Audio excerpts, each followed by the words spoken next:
Kurikulum 1947. Kurikulum ini baru dilaksanakan pada tahun 1950. Lahir pertama kali pada masa kemerdekaan. Perubahan arah pendidikan lebih bersifat politis, dari orientasi pendidikan Belanda menuju kepentingan nasional, sedangkan asas pendidikan ditetapkan Pancasila. Karena masih dalam suasana perjuangan, pendidikan lebih menekankan pada pembentukan karakter manusia Indonesia merdeka, berdaulat dan sejajar dengan bangsa lain. Fokus rencana pelajaran ini tidak menekankan kepada pendidikan pikiran, melainkan hanya pendidikan watak, kesadaran, bernegara dan bermasyarakat. Kurikulum 1952. Kurikulum ini merupakan penyempurnaan kurikulum sebelumnya, merinci setiap mata pelajaran sehingga dinamakan Rencana Pelajaran Terurai 1952. Kurikulum ini sudah mengarah pada suatu sistem pendidikan nasional. Paling menonjol sekaligus ciri dari kurikulum ini yaitu setiap pelajaran dihubungkan dengan kehidupan sehari-hari. Silabus mata pelajaran menunjukkan secara jelas seorang guru mengajar satu mata pelajaran.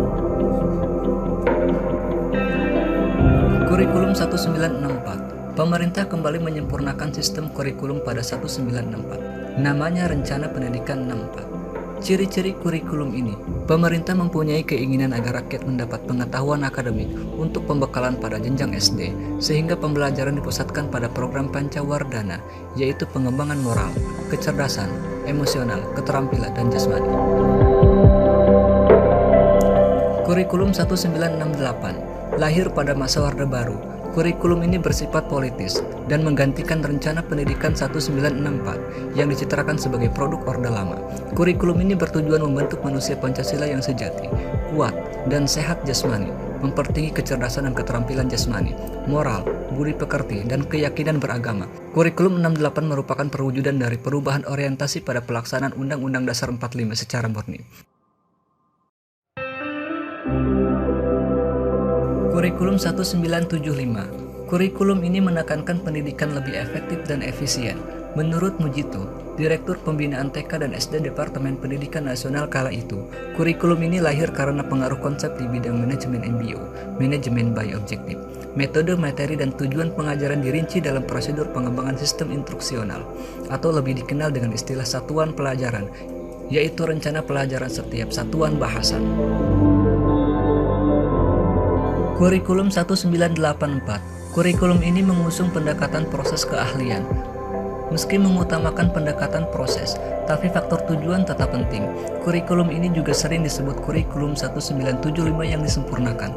Posisi siswa ditempatkan sebagai subjek belajar, dari mengamati sesuatu, mengelompokkan, mendiskusikan, hingga melaporkan. Kurikulum 1994. Kurikulum ini merupakan hasil upaya memadukan kurikulum-kurikulum sebelumnya, terutama kurikulum 75 dan 84.